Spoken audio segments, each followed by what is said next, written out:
Morning everyone. आज के lecture में हम मुगल साम्राज्य पढ़ेंगे। ये हमारा 3 या 5 क्लास हो गई है ना मुगल साम्राज्य की, जिसमें हमने सबसे पहले तो बेसिक इन्फॉर्मेशन देखी थी कि हमको क्या क्या पढ़ना है ना। उसके बाद हमने बाबर से लेकर बाबर पढ़ा था। उसके बाद हुमायूं, हमारा एक लेक्चर में हुमायूं कंप्लीट हो गया था। अब प्रीवियस लेक्चर में जाके उसको कंप्लीट कर सकते हैं ना। बाबर भी हमारा कंप्लीट हो गया, हुमायूं भी हो गया। उसके बाद शेरशाह सूरी भी हमारे 2 लेक्चर में कंप्लीट हो गया है। इसके बाद अकबर का भी मैंने एक लेक्चर आपको करा दिया है, जिसमें लास्ट लेक्चर में ही मैंने आपको अकबर के लिए सामान्य जानकारी देखी थी हमने। उसके बाद अकबर की जो विजय अभियान है उसके बारे में पढ़ लिया था कि अकबर के द्वारा कौन सी विजय अभियान की। बस कल के लेक्चर में हमने विजय अभियान देखा था। आज के लेक्चर में हम धार्मिक नीति देखेंगे, क्योंकि ये 11 मार्क्स में आ सकता है, इसलिए मैं आपको उसको अच्छे से पढ़ाऊंगी और 7 मार्क्स में भी आ जाएगा ना।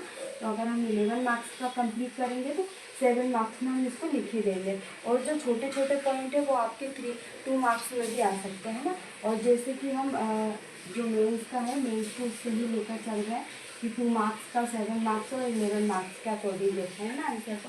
सबसे पहले धार्मिक जो अकबर की धार्मिक नीति है वो कितने चरणों में विभाजित थी? तो 3 चरणों में विभाजित थी। सबसे पहले प्रथम चरण, उसके बाद दूसरा और तीसरा। प्रथम चरण कब से कब तक था? तो 1562 से 1575 तक था। और ये जो दूसरा चरण 1576 से लेकर 81 तक था ना, 1581। और तीसरा 1582 से लेके फिर जब तक 1605 तक अकबर का शासनकाल था। तो अकबर का शासनकाल कब से कब तक था ये भी यहाँ पे लिख देती हूँ। तो 1556 से लेके 1605 तक अकबर का शासनकाल रहा है ना। ये इम्पोर्टेंट है। जो अकबर की अगर 2 मार्क्स में अकबर के बारे में पूछेंगे तो ये जो हमें शासनकाल है ये याद रखना ज़रूरी है ना। इस सबसे पहले हम प्रथम चरण में देखेंगे। तो प्रथम चरण में अकबर के द्वारा धार्मिक नीति में क्या क्या परिवर्तन किए थे और किस किस चीज़ों की घोषणा की थी, हम ये देखते हैं। सबसे पहले 1562 ईस्वी में क्या किया था? दास प्रथा पर रोक लगाई थी। किस पे? दास प्रथा। ये बाद में आगे चल के जो ब्रिटिश गवर्नर है उनके द्वारा दास प्रथा को बंद कर दिया था पूर्ण रूप से, है ना। तो कब किया था? 1562 में पहला प्रयास अकबर के द्वारा ही किया था दास प्रथा को खत्म करने का। और क्या? पंजाब में गो हत्या पर रोक लगाई थी। तो 2 कार्य किए थे इन्होंने 1562 में, 1562 में दास प्रथा पर रोक लगाई थी और पंजाब में गो हत्या पर रोक लगाई थी। सेकंड कार्य क्या किया था प्रथम चरण में? तो 1563 में तीर्थ यात्रा कर पर रोक लगाए थे।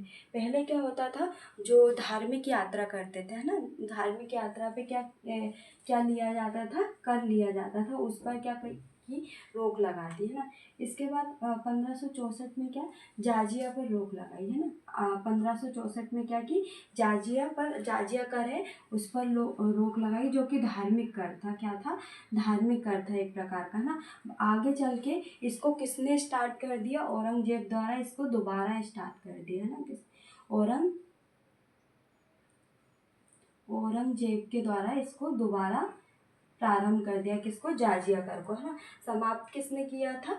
1564 में अकबर के द्वारा। और 1575 में क्या किया था?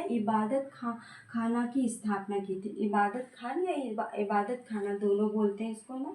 तो 1575 में इबादत खाना की स्थापना की थी। ये इम्पोर्टेंट है, यहाँ पे 2 मार्क्स में अकेला आ सकता है ना। तो पूछ सकते हैं कि इबादत खाना क्या है, इसकी स्थापना किसके द्वारा की है। तो हम इसका 2 मार्क्स में भी आंसर देखेंगे, है ना। तो इसकी स्थापना कब की थी? तो 1575 में की थी, 1575 ईस्वी में की थी। और ये कहाँ पे की थी? अकबर के द्वारा फतेहपुर सीकरी में की थी। कहाँ पे? फतेहपुर सीकरी में की थी। और इसमें क्या होता था? प्रत्येक बृहस्पतिवार मतलब बुधवार को, क्या बोलते हैं, अगर हम मुस्लिम धर्म में बोलेंगे तो क्या बोलेंगे, बृहस्पतिवार। क्या बोलेंगे, बृहस्पतिवार बोलेंगे। तो प्रत्येक बृहस्पतिवार को क्या वाद विवाद होता था। और जो वाद विवाद के महत्वपूर्ण जो व्यक्ति थे वो कौन थे, अबुल फजल। कौन थे, अबुल फजल, है ना। अबुल फजल अकबर के 9 रत्नों में से एक थे, है ना। हम आगे आगे चलकर क्या अकबर के जो 9 रत्न हैं उसके बारे में, नवरत्न 9 रत्न हैं उनके बारे में पढ़ेंगे। 9 रत्न भी बोल सकते हैं इसको, नवरत्न भी बोल सकते हैं ना। अबुल फजल महत्वपूर्ण व्यक्ति थे। इसमें क्या किया था, जो इबादत खाना है ये आपके 7 मार्क्स में भी बन सकता है ना। 2 मार्क्स में तो आप सिर्फ ये लिखेंगे कि इसकी स्थापना कब की थी, तो 1575 ईस्वी में की थी। किसके द्वारा, अकबर के द्वारा। क्योंकि जब ये क्वेश्चन आएगा तो किसी को ये नहीं पता होगा ये किसके द्वारा, तो हमको ये बताना ज़रूरी है कि किसके द्वारा इबादत खाना की स्थापना की थी। तो 1575 में अकबर के द्वारा, कहाँ पे, फतेहपुर सीकरी में। और प्रत्येक बृहस्पतिवार को वाद विवाद, जिसमें महत्वपूर्ण व्यक्ति कौन थे, अबुल फजल। बस हमको ये 2 मार्क्स में आएगा तो इतनी इन्फॉर्मेशन देनी है। अगर ये 7 मार्क्स में आया तो हमको और भी चीज़ें लिखनी है। तो विभिन्न धर्मावलंबियों को क्या किया था, आमंत्रित किया था। किसमें, जो इबादत खाना की जो वाद विवाद होता था उसमें विभिन्न धर्मावलंबियों को क्या करते थे, आमंत्रित करते थे। जिसमें अगर हम हिंदू में देखें तो पुरुषोत्तम एवं देवी को आमंत्रित किया था। उसके बाद जैन उपदेशक में देखें तो हम 2 जैन उपदेशक को किया था, एक हरविजय सूरी और जिन चंद्र सूरी। कौन है, एक हर विजय सूरी और जिन चंद्र सूरी, है ना। तो हर विजय सूरी को क्या अकबर के द्वारा सतगुरु की उपाधि दी थी। किसको, ये लिखना बहुत इम्पोर्टेंट है। हर विजय सूरी को कौन सी उपाधि, जगत गुरु की उपाधि। और जिन चंद्र सूरी को क्या 200 बीघा जमीन क्या की थी, प्रदान की थी, है ना। तो दोनों को एक तो हर विजय सूरी को क्या की थी, जगत गुरु की उपाधि। और जिन सूरी को क्या 200 बीघा जमीन प्रदान की थी, है ना। और पारसी विद्वान कौन थे, दस्तूर जी और मेहर जी। कौन थे, दस्तूर जी, मेहर जी। तो ये जो हमारा इबादत खाना है ये 3 मार्क्स में भी हमने देख लिया और 7 मार्क्स में भी। और 11 मार्क्स में तो हम ओवरऑल धार्मिक रीति देख लिया, है ना। इसके बाद दूसरा चरण है। तो दूसरे चरण में क्या था, तो 26 जून 1576 को क्या हुई थी, मजहर की घोषणा की थी। किसकी, मजहर की घोषणा किसके द्वारा की थी, अकबर के द्वारा। अब हम ये देख लेते हैं कि मजहर होता क्या है ना।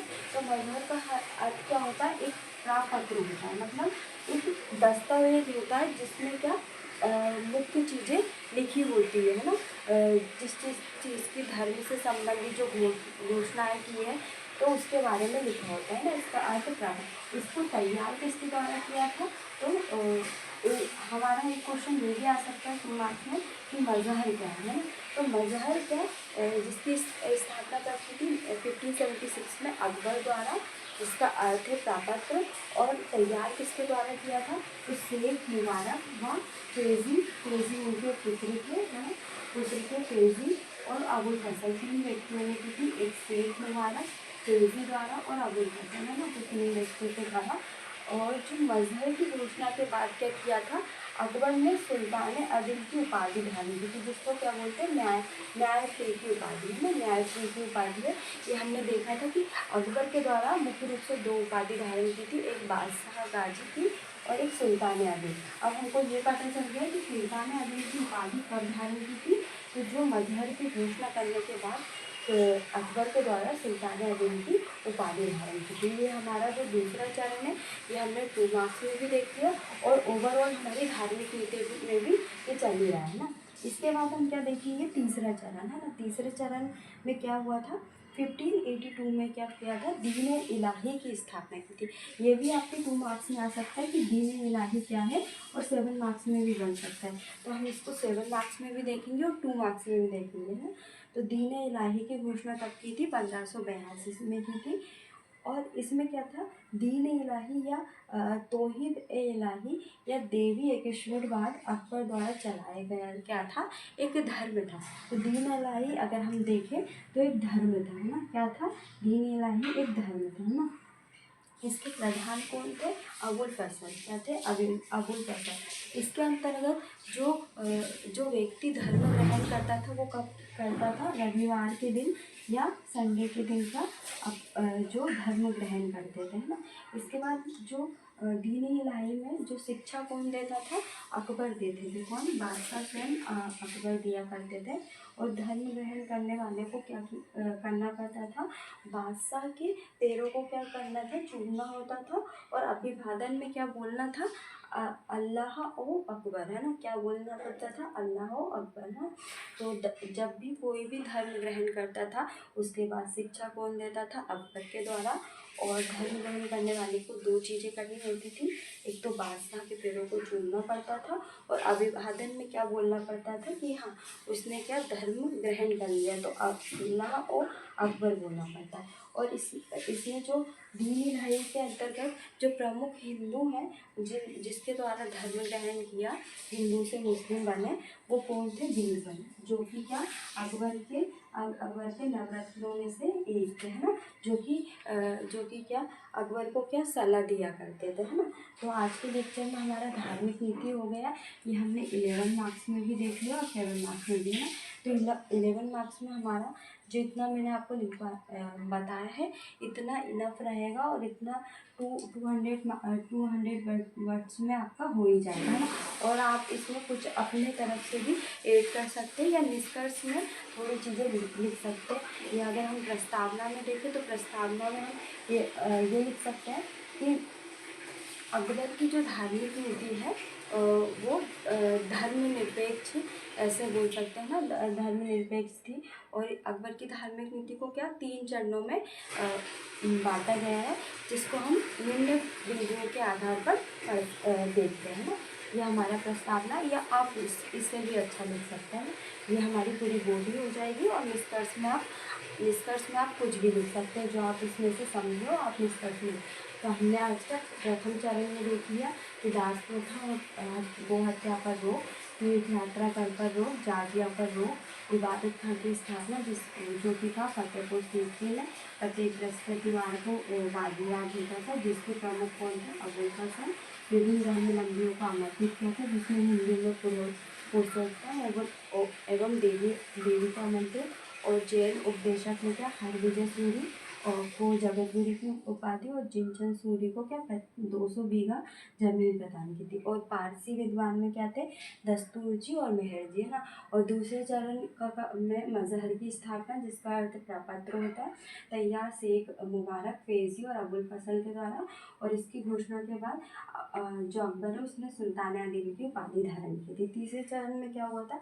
दीन इलाही की घोषणा की थी। दीन इलाही या तौहीद इलाही या देवी एकेश्वरवाद अकबर द्वारा एक चलाया गया धर्म था। प्रमुख अबुल फजल थे। ग्रहण कब किया जाता था? रविवार को। शिक्षा कौन देते थे? अकबर देते थे। धर्म ग्रहण करने वाले को क्या करना पड़ता था? बादशाह के पैरों को छूना, अभिवादन में अल्लाह अकबर। और प्रमुख हिंदू कौन थे? बीरबल थे ना। तो आज के लेक्चर में हमारी धार्मिक नीति हो गई। नेक्स्ट लेक्चर में जो अकबर के द्वारा और अन्य चीज़ें हैं वो देखेंगे हम।